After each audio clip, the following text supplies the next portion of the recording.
Bueno, comenzando aquí con la explicación. ¿Se está grabando? Se está grabando. Bueno, Oscar, tenemos el siguiente circuito, que es el que tenemos aquí a continuación. Circuito el cual, en este caso, vemos que tiene 5 mallas. 1, 2, 3, 4, 5. A su vez contiene con 8 resistores que están enumerados desde el 1 hasta el 8. Tiene dos fuentes independientes. Fuentes independientes significa que no dependen de ninguna variable, que es E1 fuente de voltaje y su F1 fuente de corriente. Y 4 fuentes dependientes, ¿sí? Dependientes porque dependen de otra variable para obtener su valor, que son I su F2, se encuentra aquí, E2, que está aquí, que es 4E1, y su F3, que es 2B sub 8, y E3, que es 4B sub 6. Sí, para hacer una explicación, básicamente es que yo tengo I su F2 y su valor va a ser 2 veces la corriente que pase por aquí. ¿Sí? Que en este caso va a ser la corriente que pase por R8, que es la tan llamada I su 8. Tengo un lapicero para rayar. Bueno, no importa. No pasa nada. Ok. De igual manera, E2, que dice 4 I su 1, pues aquí está E2. No es más que 4 veces la corriente que pasa por I su 1. Y su F3 no es más que 2 veces el voltaje que está en B sub 8, como se ve aquí. Y E3 no es más que 4 veces el voltaje que se ve en B sub 6. Perfecto. Aquí están los valores de las resistencias, de las fuentes. Aquí está la tabla de las corrientes. Ahora bien, lo primero que te voy a explicar es aplicar superposición. Superposición es hallar el voltaje, es hallar los valores que se encuentran en los elementos a partir de las fuentes independientes. ¿Cómo así? Me vengo para acá. Tengo dos fuentes independientes, E1 y su F1. Es hallar los valores de corriente o voltaje, dependiendo. Puede ser cualquiera de los dos. Está grabando, ¿verdad? Sí, puede ser cualquiera de los dos. Con una sola fuente. Primero se hace con E1 y quito y sube F1. Y luego se hace con I sub F1 y quito E1. Como yo voy a analizar primero con E1, que es lo que se encuentra de primero, yo desactivo I sub F1. ¿Qué ocurre? Que las fuentes de corriente, cuando yo las quito, se abren. ¿Cómo se abre? Bueno, sencillamente la quito. Y al yo quitar esa fuente de aquí, lo que ocurre es que esta RAM queda desconectada. Y al yo dejarla desconectada, no queda existiendo corriente. Y si no queda existiendo corriente, la resistencia R8 en este caso se quita. ¿Ok? Tengamos eso en cuenta. Por eso aquí no está. Si ves que aquí se quita. Bueno. Otra cosa importante a saber es que tenemos fuentes que dependen de otras variables. Entonces, ¿qué ocurre? Aquí tenemos el voltaje B sub 8. El voltaje B sub 8, en este caso, vemos que se encuentra en la fuente I sub F3 y la corriente I sub 8 se encuentra en la fuente I sub F2. Al yo quitar esta fuente de corriente, esas dos variables automáticamente son 0 y mueren. ¿Qué es lo que se encuentra aquí? Son 0 y mueren. Al ser 0, I sub F2 también la tengo que quitar. Y I sub F3, que es la que se encuentra aquí, también la tengo que quitar. Las dos mueren. O sea que yo la quito. Obviamente con ella muere R2 y muere R6. Y me queda de esta manera. ¿Sí? Ya queda un circuito más pequeño. Pero ¿qué ocurre? Que E3 depende de B6. B6 es el voltaje que está aquí. Y si yo quito y subo F3, B6 muere. Y si B6 muere, significa que la fuente E3, que es la que está aquí, también la tengo que quitar. Pero las fuentes de voltaje se convierten en un cable. Sí, no es que las quito como las de corriente, no. Solo se convierten en un cable. Y ya está. Me queda mi circuito resultante. Que lo primero que me piden es superposición aplicando mallas. Está perfecto. Aquí tenemos solamente dos mallas. Hago el recorrido 1, que me dice que es menos E1, por el sentido en que puse la malla, menos E1, la multiplicación de R1 más R3 multiplicado por la malla 1, más R4 multiplicado por M1, que es la corriente que va entrando, y la corriente que se opone, que es M3, por eso se pone negativa, más E2. Listo, esa es la primera malla. ¿Qué coloco de primero? ¿Quién es E2? E1 tiene un valor fijo, que son 100 voltios, pero E2, ¿quién es? Es el valor de E2, lo di en la ecuación iniciando el ejercicio. Sí, que es la que se encuentra aquí. Aquí está, E2. Entonces, E2, donde estoy ubicado aquí, tiene el valor de 4E1. Pero recuerda que E1, perdón, 4I1, en este caso es prima porque se está analizando el primer inciso con la fuente de voltaje E1.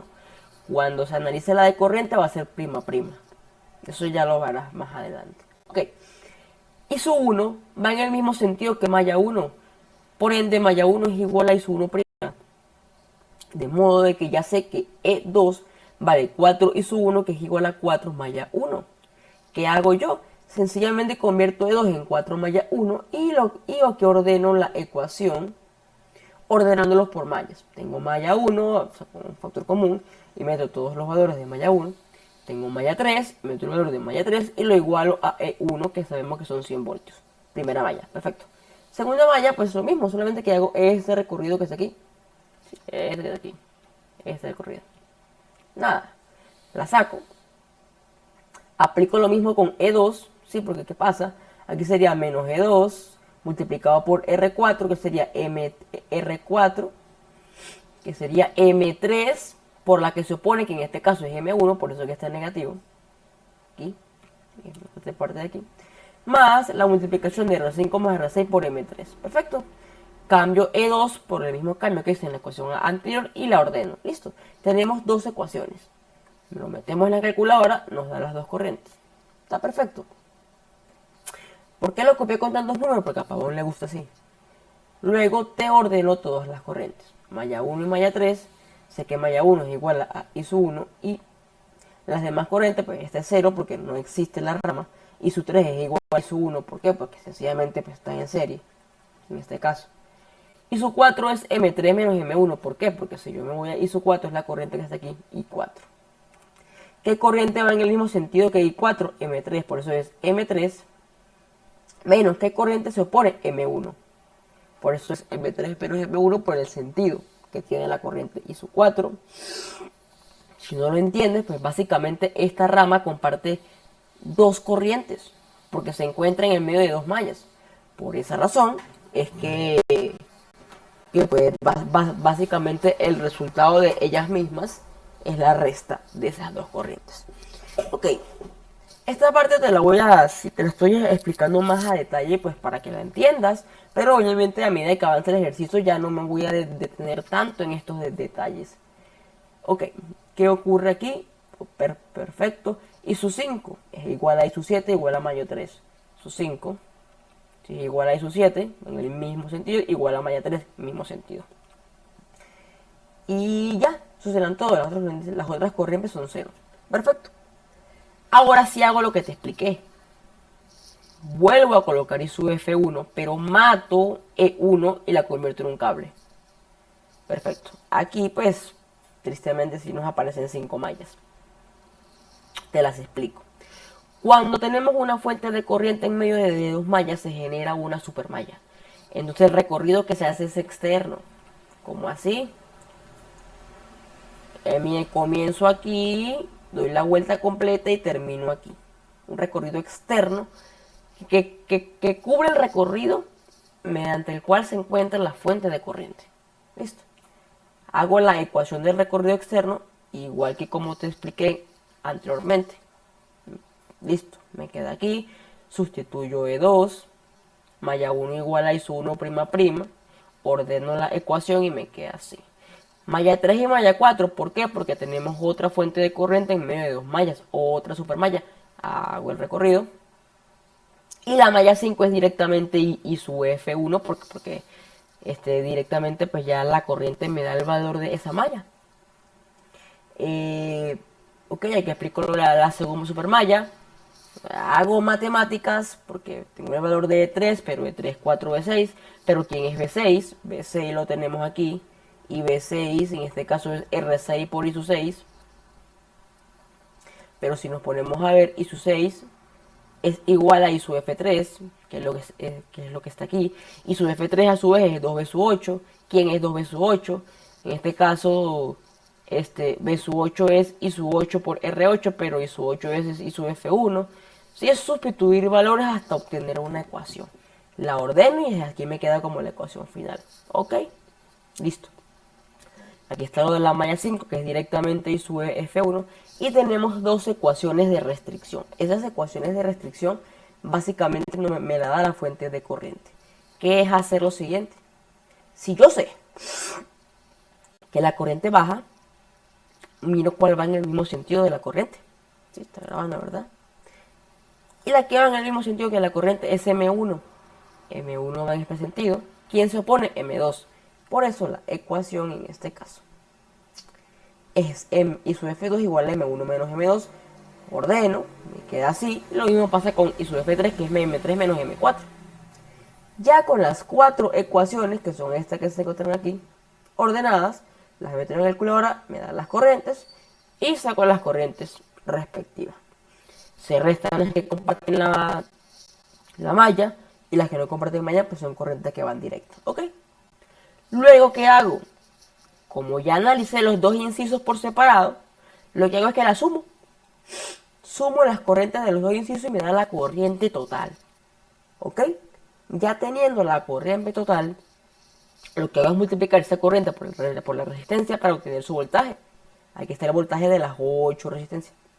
Luego, hallo voltaje en fuentes. Esos voltajes solamente lo puedo hallar por recorridos. ¿Cómo así? Bueno, eso sí te lo voy a explicar también.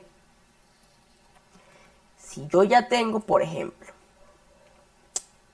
este voltaje de la R1 y este voltaje de la R2. Si yo digo voltaje de R1 más voltaje de R2 más voltaje en la fuente F2, yo puedo despejar el voltaje de esta fuente, que no es más, en este caso, la sumatoria de estos dos voltajes de R1 y R2. Y así mismo lo puedo hacer con esta fuente también. Hago este recorrido. En este caso, menos E2, más B4, más B5, más B6. Despejo el voltaje de aquí y saco el voltaje de esa fuente de corriente. Que en este caso es lo que se hace aquí. ¿Sí? ¿Qué hago yo? Listo. R1 por I sub 1 menos E1 más B2 menos B sub F2 y ahí despejo. Eso hago con los voltajes de las fuentes dependientes de corriente. Perfecto. Ya teniendo esos voltajes, hallo las potencias. Las potencias en los elementos no es más que decir la corriente al cuadrado de la resistencia, la corriente que pasa por la resistencia al cuadrado por la misma resistencia. Y así lo hago con las 8. Luego hallo los voltajes en las fuentes. Para yo hallar voltaje en la fuente necesito el voltaje y la corriente. Eso es todo. Y se multiplica. ¿Por qué unas son negativas? Sencillamente porque la corriente va entrando por el lado negativo de la fuente. Por ejemplo, si tengo E1, que está aquí, por darte un ejemplo, busquemos aquí el circuito original. E1. Está aquí. E1. Si la corriente entra por el negativo, como va I sub 1, sería menos E1 por I sub 1. ¿Sí? Solamente eso es lo que lo cambia. Aquí, I sub 2 o I sub F2, si yo quiero hallar la potencia de esta fuente, vemos que la corriente entra por el negativo del voltaje. Por eso es menos la corriente por ese voltaje. Ok. Me está haciendo muy largo el video, pero es que esto es necesario que lo entiendas. Y sin embargo, probablemente quedes con muchas dudas. Cualquier cosa me sigues preguntando. Con eso mismo lo hago con todas las fuentes. Son 6. Cuando ya tenga todas las potencias, las sumo y veo que me da aproximadamente 0. Indica que me quedó el ejercicio bien resuelto. Perfecto. Cuando nos vamos a nodos, aquí ya tengo el mismo circuito del inciso anterior, solo que aquí lo coloqué directo. Lo analizo pues en nodos como tal. Aquí tenemos 1, 2 y 3 nodos principales. ¿Qué hago yo? Bueno, sencillamente B sub A, al ya estar conectado con E1, puedo decir directamente que B sub A vale E1, que es lo que yo hice aquí, vale 100 voltios. En cambio, B sub B, sí hay que hacer una ecuación nodal. ¿Cómo lo hago? De la siguiente manera. Me paro en B sub E y hago como si todas las corrientes salieran de B sub E. ¿Cómo todas las corrientes? Sencillamente, si me encuentro aquí, digo lo siguiente. B sub E, luego miro para la izquierda, el nodo que se encuentra más cercano hacia la izquierda.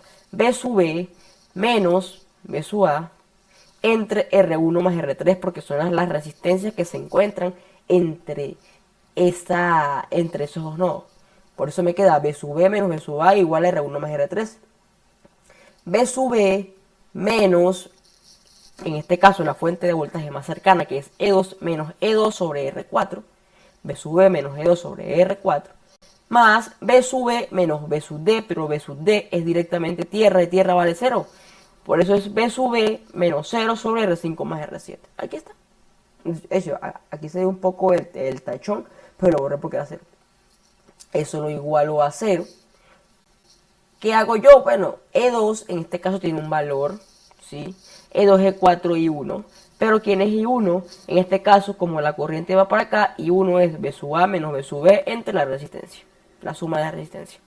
Y me da aquí, lo sustituyo, aplico matemática, me queda esta ecuación, la desgloso, me queda expresado de esta manera muchísimo más sencilla. Como ya tengo el valor de B sub A, y directamente despejo B sub B. ¿Qué hago yo? Como ya tengo los voltajes nodales, que son solamente B sub A y B sub B, porque recuerda que B sub D vale 0, hallo las corrientes con esos voltajes nodales. Y sub 1 es B sub A menos B sub B sobre 40. ¿Por qué? Por lo que te había explicado. Si la corriente va en este sentido, sería B sub A, que es este voltaje de este nodo, menos B sub B, entre la suma de las resistencias. Eso es ley de Ohm, básicamente. Y sub 5, listo. Y sub 5, ¿cómo va? Y sub 5, en este caso, lo coloqué como B sub B menos 0 sobre R5 más R7. ¿Por qué? Porque I sub 5 va en este sentido, sería B sub B, que es el voltaje nodal, menos 0 entre la suma de las dos resistencias. Y así hago con todas las corrientes hasta encontrarlas todas. Aquí ya las tengo todas, las posibles encontrar. Aquí no me voy a detener tanto, básicamente aquí hago lo mismo, solo que hay más nodos. Hago análisis nodal, despejo todas las ecuaciones, me quedan los voltajes en los nodos, ¿sí? Directamente con las ecuaciones, despego los voltajes en cada nodo, hallo las corrientes por ley de Ohm, me quedan todas las corrientes. Las sumo. Cuando tenga todas las corrientes, hallo todos los voltajes. También hallo los voltajes en la fuente, igual que en el inciso anterior, y hallo todas las potencias. En este caso nos dio exactamente lo mismo, 0. Ahora es resolver el circuito por mallas. ¿Qué ocurre? Aquí no apago la fuente, sino que tiro 5 mallazos. Hago las mallas, no me voy a detener a explicar porque el video ya lleva ¿cuántos minutos? 18 minutos, es demasiado largo. Listo, aplico mis mallas respectivas, resuelvo las mallas. De hecho, las ecuaciones son muy parecidas a la del inciso anterior, solo se le agregan unas cositas. Tengo mis mallas, yo las corrientes, con las corrientes yo los voltajes, con los voltajes hasta en las fuentes, hallo las potencias, me da 0, perfecto. Nodos, le aplico nodos, pero en todos los nodos. Listo, voltaje de nodos, con los voltajes nodos hallo yo las corrientes, con las corrientes yo los voltajes, con los voltajes hallo las potencias. Y tengo mi balance de potencia. Me detengo en Norton. ¿Qué me piden en Norton? Básicamente me piden Norton entre C y D. Cuando yo te aplico Norton entre C y D, yo lo que hago es que quito el elemento que se encuentra entre C y D, que en este caso es R7. Yo lo quito y me meto un cable. Por mallas me interesa solamente la corriente de ese cable. Y está perfecto. Aplico mallas, hallo la corriente del cable, que en este caso nos dio esto. Fino. Ahora yo necesito la resistencia de Norton. Para la resistencia de Norton yo apago todas las fuentes independientes, que son ISO F1 y E1, y recuerda que como esas fuentes, al yo quitarlas, quito otros elementos. Esos elementos tienen variables que hace que dependan de las fuentes dependientes, y por eso el circuito me queda tan pequeño. ¿Qué hago yo? En esos extremos de C y D meto una fuente auxiliar de 1 voltio, hallo la corriente, y al tener esa corriente por relación de voltaje sobre corriente, hallo la resistencia. En este caso me dio 52.5. lo crucial de esto? Que básicamente yo lo que hago es que estoy quitando R7, que es la corriente que se encuentra aquí. Y ahí yo quitar R7, yo hallo alrededor de R7 una corriente y una resistencia, que es I sub N y Rn. Al yo tener eso, me queda este circuito reducido y puedo analizar a R7 sola. En este caso hallo corrientes, hallo voltaje y hallo potencias, y me da exactamente igual que como se resolvió anteriormente por mallas y por nodos. ¿Por qué? Porque yo lo que hago es que quito este elemento, le hallo una corriente y un voltaje para luego analizarlo solo a él. Y en este caso corriente, voltaje y potencia siguieron igual que en los incisos anteriores. Cuando es por Thevenin, me piden Thevenin entre B y C. ¿Qué pasa? Thevenin entre B y C. Vamos a poner el circuito original para que entiendan. Aquí, entre B y C es R3. Yo la quito, la resistencia, y dejo un circuito abierto. ¿Sí? Pero primero, para hallar la resistencia, aplico lo mismo que estaba haciendo anteriormente. Coloco una fuente auxiliar. Sí, vamos a Thevenin. Coloco una fuente auxiliar entre esos dos. Hallo la corriente I sub X y meto la relación y me da la resistencia de Thevenin. Pero para el voltaje lo que hago es que dejo un circuito abierto. Con la corriente de Norton dejaba un cable, aquí dejo un circuito abierto. Aplico mallas y hallo ese voltaje que está allí. Y es lo mismo, el equivalente de Thevenin lo que hace es que en vez de hallar fuente de corriente, fuente y resistencia, hallo fuente de voltaje y resistencia. Y meto nuevamente la resistencia a estudiar, que es R5. En este caso apliqué unos divisores de tensiones para hallar su tensión, luego su corriente y luego su potencia. Y nos da exactamente igual a la de cuando se resuelve con nodo y malla. Aquí tenemos el circuito completo, los LBK, los LCK en cada nodo, los principales, los LBK en cada malla. Y en este caso los números que nos piden, que son nodos, nodos pares, perdón, nodos principales, nodos secundarios, resistencia primaria, resistencia secundaria, lazos y mallas. Perfecto. Eso es a grosso modo la explicación del circuito, pero a ti ¿qué te interesa? La simulación. Perfecto. Aquí tengo los valores teóricas y simuladas. Aquí yo tengo el simulador que se encuentra aquí. Esto que se encuentra que ya está ordenado. ¿Qué ocurre o qué pasa? Este es el mismo circuito, solo que tiene sus voltímetros, sus amperímetros por cada rama, es decir, donde haya cada corriente. En cada elemento resistivo o fuente tiene su voltímetro, en cada resistencia, en cada fuente, resistencia, fuente. En cada recorrido tiene su amperímetro para saber la corriente. Ok, listo. Es todo este mollejero que está aquí. Yo lo corro. Perfecto, funciona. Primera estación. Voltaje en R1 y corriente en R1. Voltaje en R1, 1.22 kilovoltios. Un número bastante, pero bastante grande. Aquí está. Voltaje, 1.22 kilovoltios, el simulado. Y el teórico, 1214. Lo que pasa es que el simulador aproxima porque la cifra completa no cabe. ¿Ok? Y corriente nos dio ¿cuánto? 60.74 la teórica, nos da negativo. Recuerda que el negativo solamente indica que lo tomé en sentido contrario, eso no importa. La simulación me da 60.8, perfecto, aquí está la simulación, 60.8. Y aquí tú mismo, todo está enumerado. R2 con B sub 2 y sub 2. R3 con B sub 3 y sub 3. R4 con B sub 4 y sub 4. Yo te voy a pasar este archivo. Tú puedes jugar con todo esto, ver todos los valores, chequear todas las corrientes, todos los voltajes, tanto de la fuente como de los elementos resistivos. Eso sería todo. Si tienen alguna duda, me pregunta, yo le respondo sin ningún problema. Disculpe que el stream me esté tan tarde, he estado muy enfermo, he hecho aquí donde estoy congestionado, pero es mi responsabilidad atenderle eso pues a usted, y pues estoy haciendo el mayor esfuerzo posible en tener eso listo para hoy. Eso sería todo. Cualquier cosa que no entienda, pues me puede preguntar sin ningún problema. y así quedamos.